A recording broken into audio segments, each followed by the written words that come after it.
नमस्कार सम्पूर्ण दर्शकहरू माझमा फेरि पनि म अविनाश थापाजी तपाईँहरूको माझमा उपस्थित भएको छौँ। हामी खोजभित्रको यात्रा लिएर तपाईँहरूको माझमा आएका छौँ। सधैँ झै हामी पनि फेरि फरक किसिमको कार्यक्रम लिएर आइसकेका छौँ।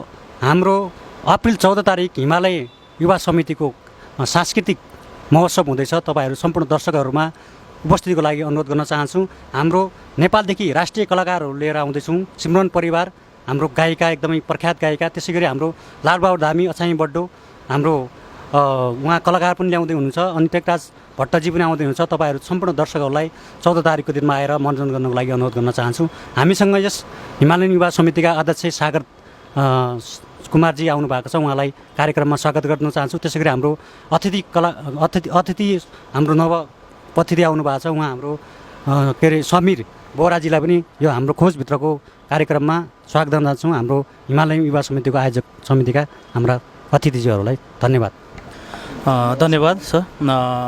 खोज यात्रालाई सर्वप्रथम त यो अवसर दिनुभएकोमा धेरै धेरै धन्यवाद छ। हाम्रो त्यसै गरी कार्यक्रम हुँदैछ 14 तारिक। नेपालदेखि कुन कुन कलाकारहरू आउँदैछन् सर? सर, हाम्रो नेपालदेखि अहिलेको पछिल्लो अवस्थामा एकदम चर्चित कलाकार सिमरन परिवार र सुदूरपश्चिमको माटोमा जन्मिनुभएको एकदम चर्चित कलाकार लालबहादुर धामी, अछामी बड्डो र यज्ञराज भट्ट चाहिँ हाम्रो यो कार्यक्रममा आउँदै हुनुहुन्छ। हस्, धन्यवाद। त्यसै गरी हाम्रो हिमालयन युवा समितिको अध्यक्षजी हुनुहुन्छ, उहाँलाई पनि हाम्रो कार्यक्रममा स्वागत गर्न चाहन्छु। धन्यवाद सर। यो कार्यक्रम विषयमा 2 शब्द बोल्नको लागि अनुरोध गर्न। यो कार्यक्रम सर, हामीले बेङ्गलोरमा यस्ता कार्यक्रमहरू थुप्रै गरियो। यहाँभन्दा अगाडि पनि हामीले राष्ट्रिय ख्यातिप्राप्त कलाकारहरूलाई बोलाएर विदाई गरेका छौँ र अब आउने दिनहरूमा पनि हामीले राष्ट्रिय एकदम ख्यातिप्राप्त कलाकारहरूलाई बोलाउने जो जमर्को गरेका छौँ।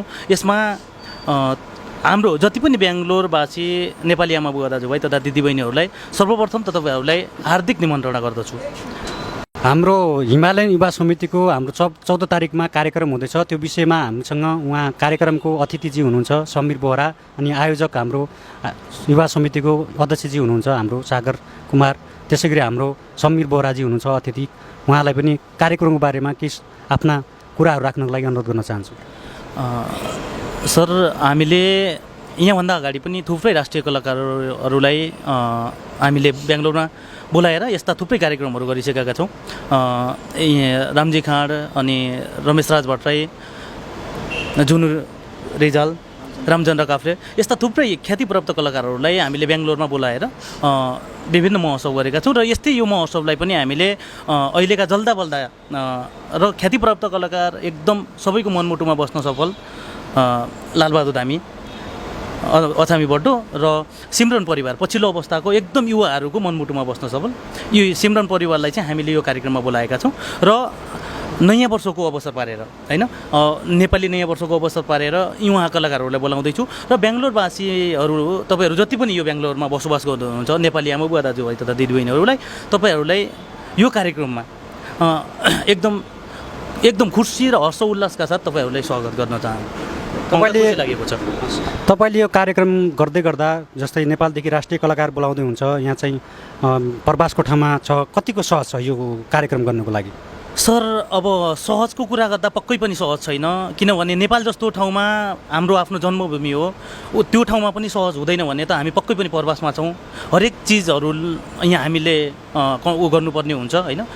पुलिस प्रशासनदेखि लिएर हलको व्यवस्थापनदेखि लिएर यस्ता थुप्रै चिजहरूको व्यवस्थापन गर्नुपर्ने हुन्छ र सबै कुरा व्यवस्थापन मिल्दाखेरि पनि फेरि होइन, यहाँ हाम्रो नेपालीहरूले अलिकति वातावरण राम्रो गरिदिँदैनन् होइन। यो तरिकाले पनि हामीले अलिकति धेरै सोच्नुपर्ने भएको हुँदा एकदम यो व्यवस्थापन गर्न साह्रै गाह्रो नै हुन्छ सर। त्यही पनि हामीले यहाँवत कुराहरूलाई मध्यनजर राख्दै हाम्रो यो कार्यक्रममा आउँदो 14 अप्रिल 14 तारिकको कार्यक्रमलाई चाहिँ एकदम सभ्य र भव्य बनाउन एकदम हामीले सोचिरहेका छौँ र तपाईँहरू सम्पूर्ण नेपाली आमा बुवा दाजुभाइको साथ र सहयोग पनि चाहिएको छ। त्यसो भए तपाईँले यो कार्यक्रमको लागि अहोत्तर रूपमा व्यवस्थाहरूमा एकदमै सक्रिय भूमिका निभाएर तपाईँ कार्यक्रममा चाहिँ फोकस हुनुभएको छ। तपाईँले व्यवस्थापनको टिम यो प्रवाससँग पनि यो कार्यक्रम गर्न सहज छैन, तपाईँलाई चुनौतीपूर्ण विषय रहेको छ। अनि यस्तै हाम्रो बेङ्गलोरमा पनि हाम्रो नेपाली दाजुभाइले कार्यक्रम गर्दाखेरि भाँड भैलो गर्ने तथा नामका क्रियाकलापहरू गर्ने यो गर्दाखेरि के अरे हाम्रो बेङ्गलोरमा चाहिँ कार्यक्रम गर्दाखेरि बदनामको विषयमा रहेको अवस्था छ। यसलाई चाहिँ हामीले समाधान गर्नको लागि, निर्मूल पार्नको लागि हामीले कसरी यो बाटो अपनाउने समाधानको बाटोहरू? सर, यसमा सर्वप्रथम त हामी जो नेपाली यहाँ बेङ्गलोरमा पर्वतमा बसोबास गर्दै आएका छौँ र सबभन्दा पहिला हामीले आफूलाई सचेत गर्नुपर्छ। किनभने कुनै पनि नेपालीले एकजनाले बिगार्दाखेरि कुनै पनि त्यो व्यक्तिले बिगार्यो भन्ने होइन, सम्पूर्ण नेपालीको बदनामी र बेइज्जती हुने भएको हुनाले सबभन्दा पहिला मैले अथवा म आफूले चाहिँ के गर्दैछु भने आफूलाई परिवर्तन ल्याउन जरुरी छ। र यहाँ भएका जति पनि सङ्घ संस्थाहरू छन्, बेङ्गलोरमा धेरै जस्तो सङ्घ संस्थाहरू छन् होइन, हाम्रो मात्रै सङ्घ छैन, धेरै जस्तो सङ्घ संस्थाहरू छन्। र सम्पूर्णलाई म आग्रह के गर्न चाहन्छु भने तपाईँहरू जति पनि सङ्घ संस्थाहरू छ सबै हातेमालो गर्दै यस्ता जो राम्रो काम गर्छ उनलाई साथ सपोर्ट गर्दै जाउँ र जो खराब काम गर्दैछ उहाँहरूलाई हामी सबै मिलेर कानुनको कटघरामा र कानुनको दायरामा ल्याएर उनलाई सक्दो कारबाही गर्न चाहिँ हामी तपाईँहरूको सम्पूर्णको साथ सहयोगको अपेक्षा छ र यो हुन जरुरी पनि छ। तपाईँसँग कुरा गर्दाखेरि तपाईँले संस्थाहरूको विषयमा कुनै कुरा उठाउनु भएको छ, यसमा एकदमै ध्यान दिनुपर्ने विषयको कुरा पनि छ। संस्था थुप्रै छन्, हाम्रो सामाजिक संस्थाहरू अनि हाम्रो संस्कृतिसँग जोडेका संस्थाहरू। यी संस्थाहरू थुप्रै संस्था हुँदाखेरि आयोजना गरेका छन्, थुप्रै कार्यक्रम गर्नुभएको छ, तर एक संस्थाले अर्को संस्थालाई सपोर्ट नगरेको अवस्था छ पछिल्लो समयमा। यसलाई चाहिँ हामीले उहाँहरू सम्पूर्ण संस्थाहरूलाई ल्याएर एक दिन हामीले अन्तर्क्रिया कार्यक्रम राखेर भए पनि संस्थागत रूपमा हामीले चाहिँ सम्पूर्ण संस्था मिलेर चाहिँ एउटा कार्यक्रम गर्नुपर्छ, कार्यक्रममा सबैले चाहिँ हातेमालो गर्नुपर्छ, एकले अर्कोलाई सपोर्ट गर्नुपर्छ भन्ने विषयमा तपाईँले यो विषयमा सोच्नु भएको छ कि छैन सर? अब यो विषयमा सर बेङ्गलोरमा धेरै जस्ता संस्थाहरू छन् र बेङ्गलोरमा मै हुँ भन्ने धेरै जस्ता सङ्घ संस्थाका साथीहरू छन् र हामीले सबै अहिले पछिल्लो अवस्थामा जति पनि बेङ्गलोरका सङ्घ संस्थाहरू छन् उहाँको छुट्टै एक ग्रुप बनेको छ। त्यो ग्रुपमा जहाँसम्म हामीले पछिल्लो अवस्थाका क्रियाकलापहरू देख्दाखेरि त्यो घटेका घटनाहरू देख्दाखेरि हामीले एकजुट हुनुपर्छ होइन। जसरी भए पनि यहाँ भएका जति पनि नराम्रा क्रियाकलापहरू छन् त्यसलाई चाहिँ हामीले न्यूनीकरण कसरी गर्ने भन्ने त्यो विषयमा छलफल भइरहेको छ। पक्कै पनि मलाई लाग्छ अब छिटोभन्दा छिटो एक बेङ्गलोरको सबै संस्थाहरू एकजुट भएर हामी यस्ता क्रियाकलाप गर्ने जति पनि यहाँ नेपालीहरू हुनुहुन्छ उहाँलाई हामीले पक्कै पनि यो गर्न सक्षम हुनेछौँ भन्ने म आशा राख्छु। तपाईँले यत्रो सांस्कृतिक दिग्गज कलाकारहरू बोलाउँदै हुन्छ, अब व्यवस्थापनको टिमहरू तपाईँले भन्नुभयो, कसरी तपाईँले व्यवस्थापन गर्नुभएको छ? तपाईँको टिकट सिस्टम हो कि कस्तो खालको छ कार्यक्रमको बारेमा तपाईँहरूले दर्शकलाई प्रष्ट रूपमा भनिदिनुको लागि अनुरोध गर्न चाहन्छु। सर्वप्रथम सर यो क्वेसन तपाईँले एकदम राम्रो गर्नुभयो, सोध्नुभयो।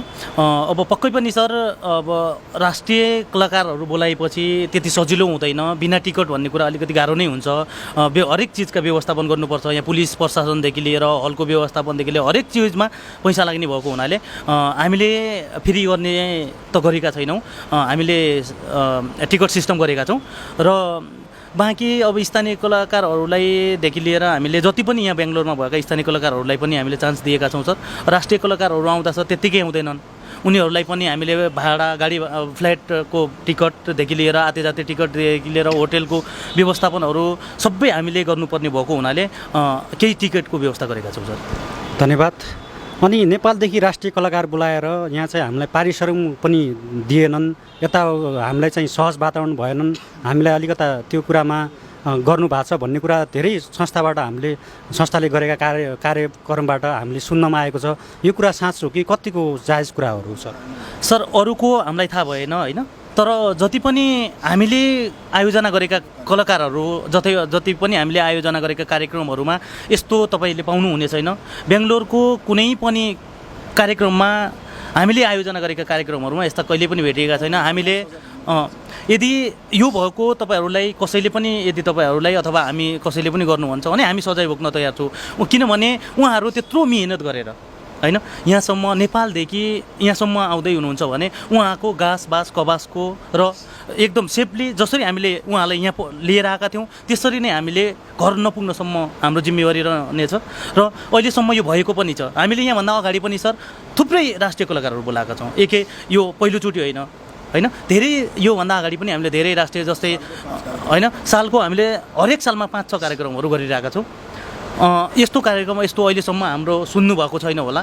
रामजी खाँडहरू अनि तपाईँको रमेश राज भट्टराई, जुनु रिजाल, रामचन्द्र काफ्ले, चेतन बोहरा, लालबहादुर धामी होइन यस्ता थुप्रै कलाकारहरू हामीले बेङ्गलोरमा लिएका छौँ र अहिलेसम्म कसैको पनि एक पैसा पनि खाएको भन्ने अहिलेसम्म पनि हामीलाई यो आएको छैन सर, हामीबाट यो भएको छैन। कुनै कुनै ठाउँबाट भएको छ भन्ने कुरा हामीले पनि अब सामाजिक सञ्जालमा देखेकै कुरा हो। पछिल्लो समय हाम्रो मुम्बईमा भएको कार्यक्रममा थुप्रै कलाकार बोलायो, सामाजिक सञ्जाल तातिएको अवस्था छ अहिले पछिल्लो समयमा। बेङ्गलोरमा पनि धेरै पहिला चाहिँ यो कुराहरू सुन्नमा आएको थियो। यो कुरालाई चाहिँ हामीले एकदमै सोच्नै पर्ने विषय हो, किनकि हाम्रो आफ्नै संस्थाको पनि बदनाम हुन्छ। यो तरिकाले गर्दा अलिक व्यवस्थापनमा कमी कमजोरी भयो कि के कारणले भयो, उहाँहरूकै होला, त्यो गर्नेवाला आयोजकहरू हुन्छ, उहाँहरूको कमजोरी हुनसक्छ। यसमा चाहिँ हामीले धेरै ध्यान दिनुपर्ने विषय हो। तपाईँले एकदमै राम्रो गर्नुभएको छ। तपाईँले जुन नेपालदेखि कलाकार बोलाएर आफ्नो कला संस्कृति, आफ्नो कलाकारको माया प्रेम तपाईँले एकदमै गर्नुभएको छ। यसपछि हाम्रो दर्शकहरूले पनि साथ सपोर्ट गर्नुभएको छ। यसलाई चाहिँ हामीले सम्पूर्णले एउटा सहज रूपमा स्वीकार्नुपर्ने अवस्था पनि छ, स्वीकार्नुपर्ने पनि छ दर्शकहरूले। त्यसै गरी अब चाहिँ हामीले यो कार्यक्रम 14 तारिक गर्दै गर्दा, अप्रिल 14 तारिक गर्दै गर्दा हामीले चाहिँ हलको व्यवस्थापनदेखि लिएर टिमको व्यवस्थापन छुट्टै कार्यक्रमहरू गर्नुपर्ने हुन्छ। कार्यक्रमको तयारी, पूर्व तयारी तपाईँले सम्पूर्ण तयारी गरिसक्नु भएको सर? हजुर, हाम्रो अब धेरै छैन सर, 1 हप्ता मात्रै बाँकी छ। त्यो भएको हुनाले हाम्रो सम्पूर्ण कार्यक्रम सम्पूर्ण तयारी भइसकेको छ। हलको व्यवस्थापनदेखि लिएर पुलिस पर्मिसन होइन, बााउन्सरहरू होइन, होटल व्यवस्थापन सबै, टिकटको पनि हाम्रो सबै भइसकेको छ। अब हामीलाई साथ दिने दर्शकको खाँचो छ हामीलाई। हामी यहाँ बेङ्गलोरमा सर हेर्नुहोस्, महिनौभरि काम गरेर बस्ने मान्छे हो। यहाँ कुनैलाई पनि पुगेको छैन, कोही पनि हामी काम गर्न आएको हो। त्यो भएको हुनाले हरेक दिन कति काम गर्ने, सबैको एक दिन, महिनामा एक दिन भए पनि अथवा वर्षमा एक दिन भए पनि सबैलाई इन्टरटेनमेन्ट रमाइलो होस् भनेर चाहिँ हामीले यो कार्यक्रमहरू गरेका छौँ। त्यो भएको हुनाले यो कार्यक्रमको सम्पूर्ण तयारीहरू हाम्रो सम्पन्न भइसकेको छ सर। दर्शकहरू यो कार्यक्रम गर्दा गर्दा, जुन सांस्कृतिक महोत्सव कार्यक्रम गर्दा कतिको उत्साहित हुनुहुन्छ, कतिको हौसला छ, उहाँहरूले कस्तो किसिमको प्रतिक्रिया पाइरहनु भएको छ तपाईँले दर्शकको माझबाट? एकदम सर, हामीले कार्यक्रम गर्दाखेरि सर एकदम हर्ष उल्लासका साथ दर्शकहरू आउने गरेका छन्। किनभने यहाँभन्दा पछिल्लो अघिल्लो कार्यक्रम हाम्रो यो फेब्रुअरी 16 तारिक भएको थियो, जुन रामजी खान आउनुभएको थियो। त्यो कार्यक्रममा तपाईँको 1000 देखि 1200